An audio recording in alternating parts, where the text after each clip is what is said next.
नमस्कार साथियों, मैं नीतीश कुमार सिंह हाजिर हूँ एनसीईआरटी क्लास यूट्यूब चैनल पर आपकी अगली क्लास लेकर के, जिसमें आपका क्वेश्चन नंबर 8 दिखाई दे रहा है। उसमें लिखा हुआ है कि ऊंचाई 2.4 सेंटीमीटर और व्यास 1.4 सेंटीमीटर वाले एक ठोस बेलन में इसकी ऊंचाई और इसी व्यास वाला एक शंक्वाकार खोल काट लिया जाता है। शेष बचे ठोस का निकटतम वर्ग सेंटीमीटर तक पृष्ठीय क्षेत्रफल आपको ज्ञात करना है। चलिए साथियों, मैं बोर्ड पर इस सवाल को सॉल्व कराता हूँ। आपका जब दे रखा है तो हमें अब सबसे पहले आपको क्या है लिखना होगा कि गिवन क्या है। आपका गिवन है, इसमें 2.4 सेंटीमीटर ऊंचाई यानी आपकी हाइट दे रखी है। 2.4 सेंटीमीटर आपकी हाइट दे रखी है और आपका जो व्यास है यानी आपका व्यास जो दे रखा है वो व्यास आपका दे रखा है 1.4 सेंटीमीटर दे रखा है। तो आपकी जो त्रिज्या होगी आर होगी वो 0.7 सेंटीमीटर हो जाएगी। ये बात आपको समझ आ रही होगी। अब हमें क्या करना है, आपको तिर्यक ऊंचाई की जरूरत पड़ेगी और तिर्यक ऊंचाई निकालने के लिए आपको क्या करना पड़ेगा, पाइथागोरस प्रमेय का यूज करना पड़ेगा। और उसे पाइथागोरस प्रमेय का यूज करके हम निकाल लेते हैं यानी हाइट की ऊंचाई, यानी जो हाइट दे रखा है उसका स्क्वायर करेंगे, 0.7 का स्क्वायर करेंगे और जब हम इसे हल करेंगे तो डायरेक्ट हमारा 2.5 सेंटीमीटर आ जाएगा। ये बात आपको क्लियरली समझ में आ रही होगी। पाइथागोरस प्रमेय आपने बहुत अच्छे से पढ़ी होगी ये बात। अब हमें क्या करना होगा, अब हमें करना होगा इसका संपूर्ण पृष्ठीय क्षेत्रफल निकालना होगा। बाकी सब चीजें हमारे पास दी हुई हैं। चलिएगा हम इसे रेज कर देते हैं। अब मुझे आशा है ये आपने नोट कर लिया होगा। आपको कुल पृष्ठीय क्षेत्रफल चाहिए है ना, क्या चाहिए, कुल पृष्ठीय क्षेत्रफल चाहिए।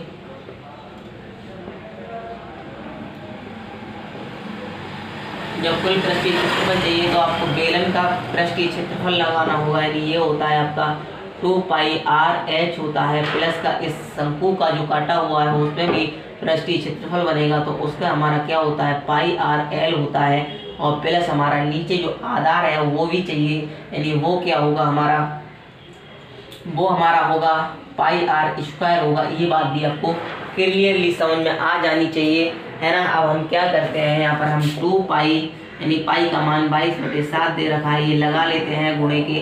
आर का मान हमारा कितना है 0.7 हो जाएगा, यहाँ से आप निकाल सकते हैं है ना, मैंने अभी निकाल के बताया था। और गुणे एच का मान आपका कितना है 2.4 है, प्लस आपका वाइस का मान पाई का मान दोबारा लगा देंगे, गुणा आर का मान आपका 0.7 दोबारा लगा देंगे, गुणा एल का मान हमने निकाला था 2.5 निकाला था, प्लस आप क्या करेंगे पाई का मान दोबारा से लगा देंगे, आपका 22/7 हो जाएगा। इतनी क्लियरली आपको समझ में आ रही होगी। गुणा आर हमारा 0.7 है, इसका दोबारा से लिख देंगे, गुणा में इसका स्क्वायर कर देंगे। फिर हम इस कैलकुलेशन को सॉल्व कर लेते हैं। हम करते क्या है देखिएगा, 7 से 7 काट देंगे तो 0.1 आ जाएगा। हम इस 7 से 7 ये नहीं कट रहा है, इस 7 से ये वाला 7 काट देंगे तो 0.1 यहाँ भी आ जाएगा। और इस 7 से हम ये वाला 7 काट देंगे तो 0.1 यहाँ भी आ जाएगी। हमारे बटे की चीज़ खत्म हो जाती है और हम गुणा करके लिखते हैं। इसकी गुणा यहाँ करेंगे, हमारा तो 22 दूनी की 44 हो जाएगा और इससे करेंगे हमारा तो पॉइंट यहाँ आ जाएगा। यहाँ पर 2.4 ऐसे ही लिख लेते हैं, प्लस आपका यहाँ इसकी गुणा करेंगे तो आपका 2.2 आ जाएगा, गुणे से आपका 2.5 ऐसे ही लिख लेते हैं, प्लस आपका 22 की गुणा करेंगे तो 2.2 आ जाएगा, गुणा 0.7 ऐसे ही लिख लेते हैं। ये बात आपको क्लियरली समझ में आ रही होगी। जब हम दोस्तों इसकी गुणा करेंगे तो देखिएगा इसकी गुणा हमारी क्या आने वाली है। इसकी गुणा करके आप लिख लीजिएगा, इसकी गुणा करके लिख लीजिएगा, इसकी गुणा करके लिख लीजिएगा। चलो मैं गुणा करके बता देता हूँ आपको। 4.4 की गुणा करेंगे 2.4 से तो हमारी कितनी आ जाएगी, 4 चौका के 16 हो जाएंगे, यहाँ से 1 हो जाएगा, 4 चौके 16 और 1 17 हो जाएगा। इसकी गुणा करेंगे तो 2 चौके 8 हो जाएंगे और 2 चौके 8 हो जाएंगे। इसे हम जोड़ लेते हैं तो 6 हो जाता है, 8 और 8 16 यानी 15 हो जाएगा है ना। और यहाँ पर आपका क्या है 8 और 8 16 यानी 1 15 घटाएंगे 15 और यहाँ आपका क्या कहते हैं 1 कैरी पहुँचेगा, 8 और 2 10 हो जाएगा, पॉइंट आपका 2 के बाद हो जाएगा, यानी 10.56 आने वाला है ये। चलिएगा हम अगली गुणा करते हैं। अगली गुणा हमारी दे रखी है 2.2 से, हम 2.5 से गुणा करते हैं तो हमारी 5 दूनी के 10 हो जाएंगे, यहाँ से 1 लगेगा, 5 दूनी के 10 और 1 11 हो जाएंगे। यहाँ पर हम काट देते हैं, 2 दूनी की 4 हो जाते हैं, 2 दूनी की 4 हो जाते हैं और हम इसे करते हैं तो हमारा ये 5 आ जाता है और ये हमारा 5 आ जाता है। पॉइंट हमारा 2 के बाद है, कुल हमारा पॉइंट के 5 0 आ जाता है, 5 पॉइंट के 5 0 आ जाता है।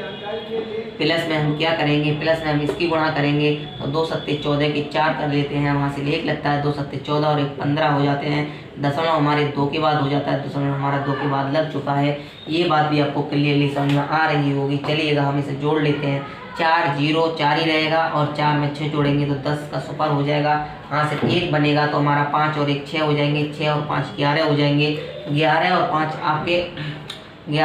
5 आपके 16 हो जाएंगे, उसका 6 आ जाएगा और हासिल 1 लग जाएगा। 1 और 1 2 हो जाएंगे, 2 और 5 7 हो जाएंगे, 7 और 0 आपके 7 ही रहेंगे और 1 आपका जैसे का तैसे लिखा हुआ है। दशमलव हमारा 2 के बाद चल रहा है, यानी आपका कंप्लीटली आंसर कितना आने वाला है, आपका कंप्लीटली आंसर 17.60 मीटर आने वाला है। चलिए दोस्तों, अगर आपको ये सवाल अच्छा लगा तो हमारी वीडियो लाइक कीजिएगा। चलिए अगले सवाल की ओर हम बढ़ते हैं। चलिए साथियों, का अगला सवाल आपका दे रखा है। नवा सवाल है कि लकड़ी की एक ठोस बेलन के प्रत्येक सिरे पर एक अर्धगोला खोद कर निकालते हुए इसे एक वस्तु बनाई जाती है। जैसा कि चित्र आपका आकृति 13.11 में दर्शाया गया है। यदि बेलन की ऊंचाई 10 सेंटीमीटर है और आधार की त्रिज्या आपकी 3.5 सेंटीमीटर है तो इस वस्तु का संपूर्ण पृष्ठीय क्षेत्रफल आपको ज्ञात करना है। चलिएगा हम इसे बोर्ड पर इसका चित्र बना लेते हैं। इसका चित्र आपका बोर्ड पर बन चुका है और हमें एक बेलन दे रखा है ना साथियों। तो बेलन दे रखा है तो आपको सबसे पहले हमें क्या करना होता है, हम सवाल का नंबर डाल लेते हैं। सवाल नंबर आपका नमा है ना, क्या है, सवाल नंबर आपका नमा है। और ये इस प्रश्नावली का लास्ट सवाल है। इसमें आपको क्या दिया गया है कि लकड़ी के एक ठोस बेलन के प्रत्येक सिरे पर एक अर्धगोलाकार खोद कर निकालते हुए वस्तु बनाई गई है। यदि बेलन की ऊंचाई यानी आपकी बेलन की ऊंचाई हाइट बराबर आपका क्या दिया हुआ है, यहाँ पर गिवन लिख लेते हैं, यानी दिया हुआ है आपके लिए एच बराबर कितना दिया हुआ है आपका 10 सेंटीमीटर दिया हुआ है ना। और आपकी दूसरी चीज़ क्या दी हुई है, आधार की त्रिज्या दी हुई है, यानी आर बराबर कितनी दी हुई है आपकी 3.5 सेंटीमीटर दी हुई है। ये बात भी आपको क्लियरली समझ में आ रही होगी। आप क्या करते हैं, इस वस्तु का संपूर्ण पृष्ठीय क्षेत्रफल ज्ञात करना है। इस वस्तु का संपूर्ण पृष्ठीय क्षेत्रफल, संपूर्ण पृष्ठीय क्षेत्रफल आपको ज्ञात करना है ना, आपको ज्ञात करना है। ये बात आपको क्लियरली समझ में आ रही होगी। अब हमें करना क्या है, जब संपूर्ण पृष्ठीय क्षेत्रफल ज्ञात करना है तो हमें संपूर्ण पृष्ठीय क्षेत्रफल के लिए हमें बेलन का याद होना चाहिए। तो बेलन का मैंने आपको बता दिया है क्या होता है, 2πr/h होता है। ये बात भी आपको समझ में आ रही होगी। और आपको ये भी पता है कि एक अर्धगोले का क्या होता है, पूरे अर्धगोले का क्या होता है आपका πr² में 4 से गुणा कर देते हैं तो आपका क्या हो जाता है, एक अर्धगोले का हो जाता है। और हमारे 2 अर्धगोले दे रखे हैं, यानी 2 अर्धगोलों को मिला के एक ही गोला बनाया जाएगा। तो आप 2 × 2πr² करके भी लिख सकते हैं। मैंने पूरा एक अर्धगोला मान लिया, यानी एक ये हो गया, एक ये हो गया, इसलिए मैंने पूरा एक बार में लिख दिया। ये बात भी क्लियरली आपके समझ में आ रही होगी। चलिएगा हम आगे इसे सॉल्व करते हैं। जब सॉल्व करेंगे इसे तो 2 का मान लगा देंगे।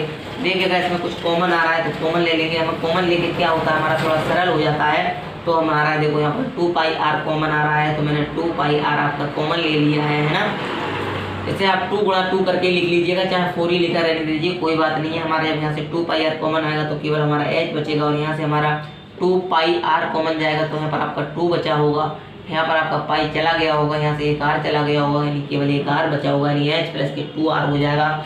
और हम जब यहाँ वैल्यू लगा देते हैं, यानी 2 × 22/7 लगा देते हैं। और r की वैल्यू आपकी कितनी दे रखी है, आपकी वैल्यू आपकी 3.5 दे रखी है, गुणे में लिख देते हैं।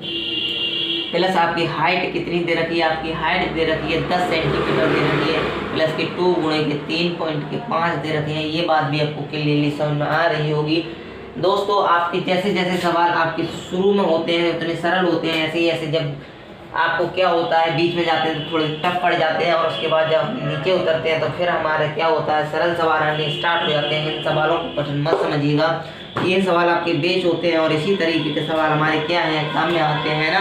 चलिएगा हम इसे ऐसे काटते हैं। आपके 7 पंजे 35 कट जाएंगे, लेकिन पॉइंट बीच में है तो पॉइंट लग जाएगा। ये बात आपको समझ में आ गई होगी। चलिए मैं लिख लेता हूँ। 2 गुणे के आपके 22 हो जाएंगे, 22 गुणे के आपके 0.5 हो जाएंगे और ब्रैकेट में से जोड़ के और गुणा करके मैं लिख देता हूँ। ये आपका 10 हो गया, प्लस का इसकी गुणा करेंगे तो आपका 7 आ जाएगा कंप्लीटली। वैसे तो 35 दूनी 70 होता है और इसके बाद पॉइंट लगाएंगे तो आपका 7 आ जाएगा। और इस पूरे 7 को 10 को मैं जोड़ के लिखूंगा तो ये हमारा 17 हो जाएगा। ये बात भी आपको कंप्लीटली समझ में आ रही होगी। और इस ब्रैकेट को हटाऊंगा तो ये सब आपस में गुणे में आ जाएंगे। ये बात भी आपको समझ में आई होगी, मुझे ऐसी आता है। फिर क्या करते हैं, हम इसे गुणे करते हैं। तो 22 की और 2 की हम गुणे करेंगे तो हमारा 44 हो जाएगा, और गुणे में हमारा 0.5 हो जाएगा, गुणे में आपका 17 हो जाएगा, और 17 पंजे 85 होते हैं। मैं इसे कम्प्लीटली 85 लिख ले रहा हूँ, इसे प्लस 85 लिख लिया, और इसके बाद पॉइंट यानी 8.5 हो जाएगा। अब आपको क्या करना है, 44 की 8.5 से आपको मल्टीप्ली करनी है, 44 से आपको गुणा करनी है 8.5 से। चलिएगा इसकी मल्टीप्ली करके लिख देते हैं। 5 8 के 40 होते हैं, आपका सुपर आ जाएगा, 4 आपका कैरी आ जाएगा, 5 चौक के 20 होते हैं, 5 चौक के 20 होते हैं, 20 का सुपर आ जाएगा, कैरी आपका 2 आ जाएगा, 5 चौक के 20 होते हैं, तो आपका जोड़ के आपका 22 हो जाएगा। इसका एक काट देते हैं, 8 चौक के 32 होते हैं, 2 आ जाएगा, और आपका कैरी यहाँ पर 3 आ जाएगा। 8 चौक के 32 और 3 35 होते हैं, यहाँ पर कंप्लीट है आपका 35 आ जाएगा, और इसे हम जोड़ लेते हैं तो ये हमारा 0 हो जाएगा, ये हमारा 4 हो जाएगा, 5 और 2 हमारे 7 हो जाएंगे, ये हमारे 3 हो जाएंगे। पॉइंट हमारा एक के बाद है, हम एक के बाद लगा देते हैं। यहाँ हमारा जो कम्प्लीटली आंसर है वो 374 यानी 374 आ गया है, तो 374 इसको हम लिख लेते हैं। और ये हमारा अगर सेंटीमीटर में दे रखा है तो सेंटीमीटर स्क्वायर, ये हमारा कम्प्लीटली आंसर आ चुका है। थैंक्स वीडियो, अगर बहुत मेरी वीडियो अगर आपको अच्छी लगती है तो थैंक्स वॉचिंग माई वीडियो।